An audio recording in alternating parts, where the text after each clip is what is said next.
Daily. Taste the Daily. மகிழ்ச்சி நான் ஏத்துக்கிறேன். ஆனா நான் ஏற்கனவே நாம பிளவுபட்ட நிலையில் ஒரு முக்கியமான ஜி ராமச்சந்திரனுக்கு M for magnanimity, G for generosity அப்படி ஃபீல் பண்ணிருக்காரு. இது அவருக்கு இன்னும் சுருக்கமா சொல்ல போனா கண்ணதாசன் அவர்களே, உங்க தகுதிக்கு நான் கொடுக்கிறது இந்த அரசவை கவிஞர் பதவி கம்மி.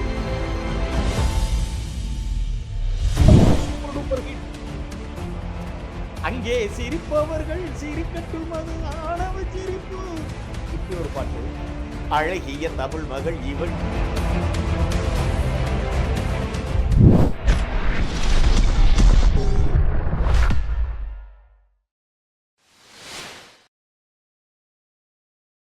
தேடி தேடிய திரவியத்தை, தேடிய அந்த செல்வத்தை மக்களுக்கு வாரி வாரி வழங்க வேண்டும் என்கின்ற நல்லெண்ணம் கொண்ட திரைமொழி சேனலின் ரசிகர்களே, மேன்மைக்குரியோர்களே, உங்களை இந்த நிகழ்ச்சியின் வாயிலாக, திரைமொழி சேனல் வாயிலாக உங்களை தொடர்ந்து சந்திப்பதில் உங்கள் தோழர் எல்வி ஆதவனாகிய நான் மற்றற்ற மகிழ்ச்சி கொள்கிறேன்.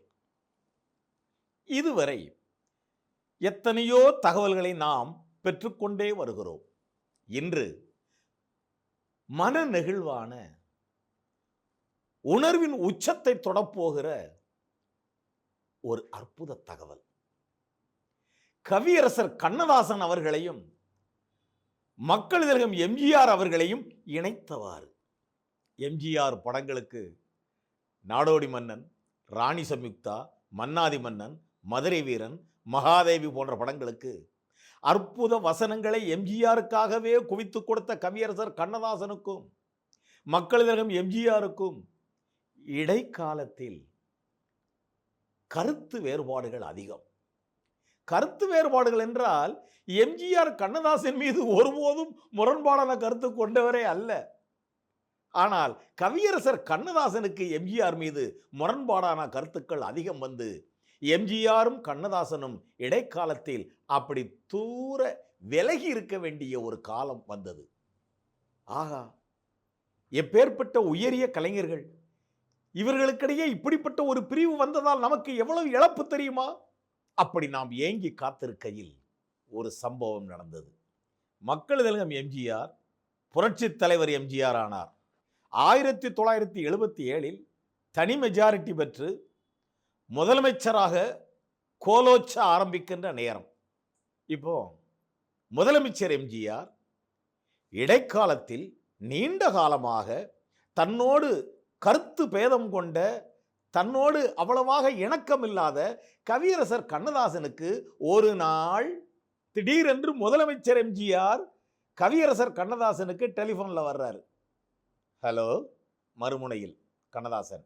வணக்கம், நான் கண்ணதாசன் பேசுகிறேன். இந்த முனையில் எம்ஜிஆர். நான் தான் எம்ஜிஆர் பேசுகிறேன். கண்ணதாசனுக்கு ஒரு வினாடி கொஞ்சம் ஷாக். எம்ஜிஆர் பேசுகிறாரு திடீர்னு, இப்போ ஒரு முதலமைச்சர் வேறு. சொல்லுங்கள், நல்லா இருக்கீங்களா? நான் நல்லா இருக்கேன். ஒரு செய்தியை இப்போ உங்ககிட்ட சொல்ல போகிறேன், நீங்கள் மறுக்கக்கூடாது. இப்போ சொல்கிறது நீங்கள் ஏற்றுக்கணும். கவியரசர், சரி, நானும் நம்புகிறேன். நான் மறுக்க முடியாத அளவுக்கு ஒன்று சொல்வீங்கன்னு நான் நம்புகிறேன். அவர் யார்? இப்போ எம்ஜிஆர் சொல்கிறார், கவியரசர் அவர்களே, இப்போ எனது தலைமையிலான ஆட்சி நடந்து கொண்டிருக்கிறது. என்னுடைய விருப்பம் என்னென்னா, எங்கள் அரசவையில் நீங்கள் அரசவை கவிஞராக வேண்டும் என்று முடிவெடுத்திருக்கிறோம். நீங்கள் மறுக்கக்கூடாது. அவ கண்ணதாசன் சொல்கிறாரு, இதை எதிர்பார்க்கல கண்ணதாசன். என்ன திடீர்னு? இல்லை இல்லை இல்லை, திடீர்னு எடுத்ததா, யோசிச்சு எடுத்தாங்கல்ல. இல்லை, நான் சரியான தகுதியுள்ள ஒருவருக்கே இதை தேர்ந்தெடுக்கிறேன் என்று நான் நம்புகிறேன், நாங்கள் நம்புகிறோம். இன்னும் சுருக்கமாக சொல்ல போனா கண்ணதாசன் அவர்களே, உங்க தகுதிக்கு நான் கொடுக்கிறது இந்த அரசவை கவிஞர் பதவி கம்மி தான். ஆனாலும் என்னுடைய அதிகார வரம்புக்கு கட்டுப்பட்டு நான் இதை செய்யணும்னு ஆசைப்படுறேன். என்னை பொறுத்தவரை தமிழகத்தினுடைய அரசவை கவிஞராக அந்த அரியணையில் வீற்றிருக்க உங்களுக்கு முழு தகுதி இருக்கிறது என்று நான் நம்புகிறேன். கண்ணதாசனுக்கு அந்த கண்ல இருந்து ஒரு துளி தண்ணி அப்படி விழுந்திருக்கு. அந்நேரம் அவர் நினைச்சிருக்காரு, என்னய்யா இந்த ஆள் கூட நம்ம எவ்வளவோ கான்ட்ரோவர்சில இருக்கோமே, ரொம்ப நாளா பேசலையே, முதலமைச்சர் ஆன உடனே இவரெல்லாம் நம்மள லேசா மறந்திருக்கலாமே, நம்மள கூப்பிட்டு இந்த பதவியை கொடுக்கிறாரே, நம்ம எத்தனை பேருக்கு நம்ம கண்ணதாசன் நினைக்கிறாரு, எத்தனை பேருக்கு நம்ம அவ்வளவு பாசமா நேசமா பழகி இருக்கோம், அவங்கெல்லாம் நமக்கு மண்ணவாரி போட்டு போயிருக்காங்களே. ஆனா எம்ஜிஆர் கூட நம்ம அவ்வளவு பாசமா நெருக்கமா இல்லையே, இவர் நினைச்சு இந்த பதவியை கொடுக்கிறாருன்னு சொல்லி ஒரு துளி கண்ணீர். அந்த இடத்துல கண்ணதாசன் எம்ஜிஆர் ஃபீல் பண்ணியிருக்காரு. எம் ஜி ராமச்சந்திரனுக்கு M for magnanimity, G for generosity அப்படி ஃபீல் பண்ணியிருக்காரு. இது அவரே சொல்லியிருக்காரு. கண்ணதாசனுக்கு சந்தோஷம்தான். ஆனாலும் எம்ஜிஆர்ட்ட சொல்லியிருக்காரு, இங்க தான் நீங்க நல்லா கவனிக்கணும். எம்ஜிஆர்ட்ட சொல்லியிருக்காரு, முதல்வர் அவர்களே, நீங்க எனக்கு இந்த பதவியை கொடுக்கறதுல ஒன்றும் ஆட்சேபனை இல்லை, சந்தோஷம் தான், மகிழ்ச்சி தான், ஏத்துக்கிறேன். ஆனா நான் ஏற்கனவே நாம பிளவுபட்ட நிலையில் ஒரு முக்கியமான விஷயத்திற்காக நான் உங்களுக்கு ஆதரவாக பேசினேன், செயல்பட்டேன். அதற்கு விலை கொடுப்பதாக, அதற்கு பதில் எனக்கு நீங்கள் விலை கொடுப்பதாக இதை மற்றவர்கள் நினைக்க மாட்டார்கள், தூற்ற மாட்டார்கள். எம்ஜிஆர் சிரிச்சிரு சொல்லியிருக்காரு, இங்க பாருங்க, 2 பேரும் ஒரு ஊருக்கு பயணம் போகிறதுன்னு முடிவு பண்ணிட்டோம். வார போறவங்க கிட்ட எல்லாம் நம்ம விலாசம் கட்டுக்கிட்டு இருந்தா என்னைக்கு போறது? எனக்கு பிடிச்சிருக்கு, நான் கொடுத்துருக்கேன், நீங்க வாங்கிக்கிட்டீங்க. ஆக கண்ணதாசன் அவர்களுக்கு எம்ஜிஆர் தமிழக அமைச்சரவையில் அரசவை கவிஞர் என்கின்ற அந்தஸ்தை வழங்கிவிட்டார். கண்ணதாசனும் ஒப்புக்கொண்டு விட்டார்.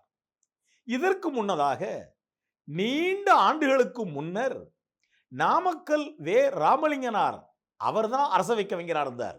அந்த அரசவை கவிஞருக்கு கூடிய இருக்கை ரொம்ப ஆண்டுகளாக அது காலியாகவே இருந்தது. எம்ஜிஆர் முதலமைச்சர் ஆன உடனே அந்த இருக்கையில கண்ணதாசனை அமர்த்த ஆசைப்பட்டார், சொன்னார், அவர் ஒத்துக்கிட்டார். உடனே மறுநாளே சட்டசபை கூட்டம், கல்வி அமைச்சர் அரங்கநாயகம் அவர்கள் வாயிலாக சட்டசபையில் கவியரசர் கண்ணதாசன் அவர்கள் அரசவை கவிஞராக நியமிக்கப்படுகிறார்னு அவர் அனௌன்ஸ் பண்ண சட்டசபையில ஒரே கரகோஷம், ஆரவாரம். எம்ஜிஆருக்கு மகிழ்ச்சி. சில நாட்களுக்கு பிறகு ராஜாஜி மண்டபத்தில் அன்றைய ஆளுநர் பிரபுதாஸ் பட்வாரி அவர்களது தலைமையில் ஒரு பெரிய விழா நடக்கிறது. கவிஞரை அரசவை கவிஞராக அமர வைக்கப் போகிறார்கள். அந்த விழாவில் அத்தனை பேருக்கும் மகிழ்ச்சி, எம்ஜிஆருக்கோ ரெட்டிப்பு மகிழ்ச்சி. கண்ணதாசனின் மகிழ்ச்சிக்கு கேட்கவே வேண்டாம். அந்த விழாவில் கண்ணதாசன் எதிர்பார்க்காத இன்னொரு விஷயத்தையும் எம்ஜிஆர் அனௌன்ஸ் பண்றாரு. அது என்னன்னா, எம்ஜிஆர் சொல்றாரு, அனைவருமே கண்ணதாசன் அவர்களுக்கு இந்த அரசவை கவிஞர் என்கின்ற அந்த அந்தஸ்தை கொடுத்ததுக்கு எல்லாரும் எவ்வளவு சந்தோஷப்படுறீங்க, எனக்கு ரொம்ப மகிழ்ச்சியா இருக்கு. இதுல இன்னொன்னு சொல்றேன், அவர் 2 ஆண்டுகளுக்கு, 3 ஆண்டுகளுக்கு, 4 ஆண்டுகளுக்கு, 5 ஆண்டுகளுக்கு அல்ல, வாழ்நாள் அரசவை கவிஞர். கவிஞர் கண்ணதாசன் ஆயுள் முழுவதும் அரசவை கவிஞர் ஒரு அனௌன்ஸ்மெண்ட் அங்க அடிச்சார் எம்ஜிஆர். கண்ணதாசனே ஆடி போயிட்டாரு. என்னையா இது? கொடுக்கிறதுல எம்ஜிஆரை போல யாராலும் முடியாது. கொடுக்கிறத எந்த வழியில எந்த வகையில கொடுக்கணுங்கிறதுல எம்ஜிஆர் மிஞ்சி எவனாலும் முடியாது. கண்ணதாசன் ஃபீல் பண்றாரு. அந்த கூட்டத்தில் கண்ணதாசன் பேசுறாரு, எம்ஜிஆர் என்னை இப்படி தேனில் திளைத்த வண்டாக திளைக்க வைப்பார், திணறடிப்பார், ஆனந்தத்தில் என்னை இப்படி திணறடிப்பார் என்று நான் எதிர்பார்க்கவே இல்லை. அதிலும் வாழ்நாள் முழுவதும் நான் கண்ணதாசன் சொல்றாரு, நான் இப்பவே நினைச்சு பார்க்கிறேன், இப்ப அந்த பதவியில் இருக்கேன், நாளைக்கே நான் செத்துட்டா எனக்கு பீரங்கி குண்டுகள்லாம் முழங்கும். கண்ணதாசன் அழுது கொண்டே சொல்லியிருக்கிறார். கூட்டத்தில் இருந்தவர்கள், ஐயா இல்ல உண்மை, எம்ஜிஆரால் நான் அமரத்துவம் பெற்ற பிறகு எம்ஜிஆர் எனக்கு கொடுத்த இந்த பதவியால், இந்த அந்தஸ்தால், இந்த பெருமையால் எனக்கு என்னுடைய இறந்த பூத உடல் முன்பு பீரங்கி குண்டுகள் முழங்க போகிறது அப்படின்னு சொல்லி கண்ணதாசன் சந்தோஷப்பட்டிருக்கார். சரி, இதோட முடிஞ்சதா? நல்லபடியா போய்கிட்டு இருக்கு. கண்ணதாசன் உடல் நோய்வாய்ப்படுகிறார். அந்த உடல் அமெரிக்காவுக்கு எடுத்துச் செல்லப்படுவதற்கு எம்ஜிஆர் என்னென்ன செய்யணுமோ அவ்வளவு செய்தார். நோய்வாய்ப்பட்டு சென்ற அமெரிக்காவுக்கு சென்ற கண்ணதாசன் திரும்ப வரும்போது அன்னாரின் பூத உடல் தமிழக மண்ணுக்கு அமரத்துவமாக வரவேற்கப்படுகிறது. இப்ப எம்ஜிஆர் என்ன செய்யறாரு? அன்றைய நடிகர் சங்க தலைவர் மேஜர் சுந்தரராஜனுக்கு போன் பண்ணி கண்ணதாசனின் உடல் நடிகர் சங்கத்திற்கு முன்னால் அமர்த்தப்பட்டு அனைவரது மரியாதையும் அஞ்சலியும் செலுத்தப்பட்டு அங்கிருந்து ஊர்வலம் தொடங்க வேண்டும் சொல்லி எம்ஜிஆர் சொல்ல மேஜர் சுந்தரராஜனும் நடிகர் சங்க தலைவர் எல்லாம் ஒத்துக்கிட்டு அதற்கான செட்டப் எல்லாம் நடக்குது. ஊர்வலத்திற்கு வண்டி தயாராக இருக்கிறது. முதலமைச்சர் எம்ஜிஆர் அங்க வராரு. வந்து காரை விட்டு இறங்குறாரு. கண்ணதாசன் உடல் கடத்தப்பட்ட அந்த ஊர்வல வண்டியை பார்க்கிறார். பீரங்கி வண்டி. எம்ஜிஆர் பார்த்து என்ன நினைத்தாரோ தெரியவில்லை. வேஷ்டியை மடிச்சு கட்டிக்கிட்டு ஒரு ஜம்ப் பண்ணி அந்த பீரங்கி வண்டி மேல ஏறி இருக்காரு. ஏறி அமரத்துவம் பெற்று கிடக்கூடிய கண்ணதாசனுடைய அந்த உடலில் அந்த தலையை எம்ஜிஆர் தன் மடி மீது வைத்துக்கொண்டு ஒரு ஸ்டூல் கேட்டிருக்காரு. எல்லாரும் ஸ்டூல் எடுக்க ஓடி இருக்காங்க. ஸ்டூலு தலையணை இந்த மாதிரி விஷயத்தை கேட்டிருக்காங்க. அதை கொண்டு வந்து கண்ணதாசன் உடல் அந்த முகம் இப்படி இருக்கிறது என்றால் எம்ஜிஆர் செயல்படுவதற்கு முன்பு அந்த முகம் இப்படி இருக்கிறது. எங்கேயாவது பார்த்தாங்கன்னா தெரியாது. ஊர்வலம் போய்கிட்டு இருக்கும்போது நிறைய கேமரா கவரேஜ் பண்ணும். அந்த கேமராவுக்கும் தெரியாது. நிறைய பேர் பார்வைக்கு கண்ணதாசனுடைய திருமுகம் தெரியாது. எம்ஜிஆர் மேலே ஏறி தன் மடியில் கிடத்தி அந்த ஸ்டூலு தலையணை எல்லாம் வாங்கி இந்த செட்டப் பண்ணி அதுக்கு ஒரு பொசிஷன் கொடுத்துட்டு பழையபடி கீழே வண்டி விட்டு குதிச்சு பல கோணத்தில் இருந்து பார்த்திருக்கிறார். இப்பதான் சரி. இப்போ யார் எங்கிருந்து பார்த்தாலும் கண்ணதாசனுடைய திருமுகம் தெரியும். யார் எங்கிருந்து கேமரா ஒளிப்பதிவு படம் பதிவு செய்தாலும் கண்ணதாசன் முகம் தெரியும். இப்போ ஊர்வலத்தை தொடரலாம்ன்றார்.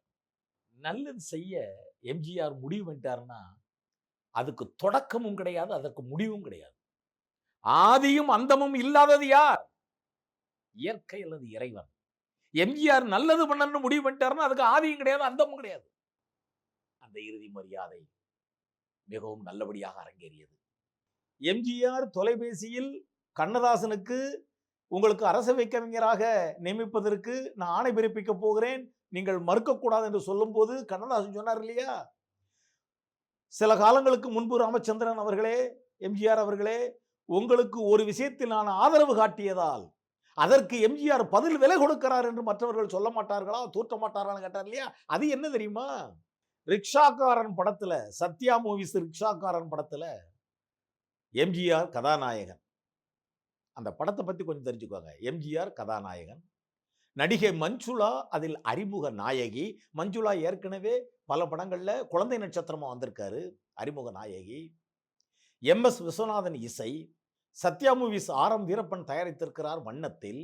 ரிக்ஷாக்காரன் எம்ஜிஆர் படங்கள் வரலாற்றிலேயே இது ஒரு விதமான சூப்பர் டூப்பர் ஹிட். இப்படி எல்லாம் அற்புத அம்சங்கள் பல கொண்ட ரிக்ஷாக்காரன் சூப்பர் ஹிட். இதுல மிகப்பெரிய சிறந்த அம்சம் என்னன்னா, ரிக்ஷாக்காரன் வெளியான அந்த ஆண்டில் இந்திய பேரரசு எம்ஜிஆரை இந்தியாவின் மிகச்சிறந்த நடிகர் என்று தேர்ந்தெடுத்து எம்ஜிஆருக்கு தேசிய விருது தருகிறது. அதுலயும் வட இந்தியர்களை விட தென்னிந்தியர்கள் எதிர்ப்பு, தென்னிந்தியர்களிலும் தமிழகத்தில் பெரிய எதிர்ப்பு. கண்ணதாசனிடம் போய் நிருபர்கள்லாம் பேட்டி கேட்கிறாங்க. ஏன்னா எம்ஜிஆரை வசைபாடுவதற்கு இது மிகச்சிறந்த மனிதர் கண்ணதாசன் தான். இதை எதிர்பார்த்து போறாங்க. அப்ப கண்ணதாசன் நிருபர்கள் முன்னாடி பேட்டி கொடுக்காரு. ஏங்க, ரிக்ஷாக்காரன் படத்துல எம்ஜிஆருடைய நடிப்பு யதார்த்தமானது, தேசிய விருது அவருக்கு கொடுக்கப்படுவதில் உங்களுக்கெல்லாம் என்ன பிரச்சனை? கண்ணதாசன் கேட்கிறாரு. நிருபர்கள் அசந்துட்டாங்க. ஏங்க, வட இந்தியர்கள் கூட சில பேர் ஒத்துக்கொண்டார்கள். தென்னிந்தியர்கள், குறிப்பாக தமிழ்நாட்டில் ஏங்க இவ்வளவு எதிர்ப்பு? ஏங்க, எம்ஜிஆர் அதுல என்ன குறைஞ்சு நடிச்சிருக்காரு? சரி, நான் கேட்கிறேன், இதுக்கு முன்னாடி சிறந்த நடிகர்கள் என்று நார்த் இந்தியாவில் அந்த பரிசு வாங்கினவங்க, அந்த பதக்கம் வாங்கினவங்க எல்லாருமே இதை விட ரொம்ப சிறப்பா நடிச்சிட்டாங்களா? வரங்க, எம்ஜிஆருக்காக இந்த விருது அவர் அந்த படத்துல யதார்த்தமா நடிச்சிருக்காரு. நீங்க நடிப்புக்கு கொடுக்கீங்களோ இல்லையோ, நான் ஒரு உண்மையை சொல்றேன்னு கண்ணதாசன் சொல்றாரு. உலகத்திலேயே சினிமா என்கின்ற மிக சக்தி வாய்ந்த ஊடகத்தை உலகத்திலேயே எம்ஜிஆர் ஒருவர் தான் சரியாக பயன்படுத்தினார். பாமர மக்களின் நலனுக்காக பயன்படுத்தி கொண்டிருக்கிறார். ஏழை எளிய மக்கள், பாட்டாளி மக்கள், மானுட வர்க்கம் தலைத்துவங்க பயன்படுத்தி கொண்டிருக்கிறார். எம்ஜிஆர் படங்களில் பாடல்களில் மட்டும்தான் ஐயா நேர்மறை சிந்தனை. ஒரு சாதாரண மனிதனும் தன்னை ஒரு கதாநாயகனாக நினைத்துக் கொண்டு ஒரு தன்னம்பிக்கையோடு வாழ்ந்து கொண்டிருக்கிறானே, அது எம்ஜிஆர் படங்கள் மூலமா மட்டும்தான்யா. இப்படி ஒரு சாதனையை எம்ஜிஆரை தவிர இந்த சினிமா உலகத்துல உலக அளவுல யாருமே செய்யலையா. இதுக்காகவாது கொடுக்கலாமே. இதுல உங்களுக்கு என்ன எதிர்ப்பு வேண்டி கிடக்கு? கண்ணதாசன் இப்படி கேட்டது நிருபர்கள்லாம் ஷாக் ஆயிட்டாங்க. ஏன்னா மற்றவங்களை விட இவர் தான் இதை ரொம்ப வசைபாடுவார்னு நினைச்சாங்க. கண்ணதாசன் அப்படியே ஏங்க, எம்ஜிஆருக்கும் எனக்கும் 1000 கருத்து வேறுபாடுகள் இருக்கலாம். அது வேறு, இது வேறு. எம்ஜிஆருக்கு ரிக்ஷாக்காரன் படம் வாயிலாக இந்தியாவின் மிகச்சிறந்த நடிகர் என்ற தேசிய விருது கொடுக்கப்பட்டது சரியே, மிகச்சரியே. இதை 100% நான் ஒத்துக்கொள்கிறேன் சொல்லி கண்ணதாசன் ஆணி அடிச்ச மாதிரி சொல்லிட்டு போயிட்டாரு. எல்லாம் காட்சி அதை சொல்றாரு கண்ணதாசன். இப்போ ஆக மக்கள் திலகம் புரட்சி தலைவர் பொன்மனச் செம்மல் வாரி வழங்கும் பாரி வள்ளல் எம்ஜிஆருக்கும் கவியரசர் கண்ணதாசனுக்கும் இடையே ஆரம்பத்தில் இணைப்பு, இடையில் பிரிப்பு, மீண்டும் இணைப்பு, அந்த மீண்டும் இணைத்த இணைப்பு இருக்கிறதே நிறைவு நாள் வரை, கண்ணதாசனின் நிறைவு நாள் வரை, எம்ஜிஆரின் நிறைவு நாள் வரை, ஏன் அதற்கு பிறகு இன்றும் கூட, ஏன் இதற்கு பிறகு நாளையும் கூட இந்த இரண்டு ஆன்மாக்களின் இணைப்பை திரைமொழி உங்களுக்கு மேலும் மேலும் புகழ்ந்து எடுத்து உரைத்துக் கொண்டே இருக்கும். நல்ல ஆன்மாவாக வாழ்ந்தால் பேரும் புகழும் தன்னால் விளையும் என்று கூறி திரைமொழி வாயிலாக இந்த செய்தியை சொன்னதில் நானும் பரவசப்படுகிறேன் என்று சொல்லி உங்களிடமிருந்து பிரியா விடைபெறுகிறேன். நன்றியுடன் தோழர் எல்வி ஆதவன்.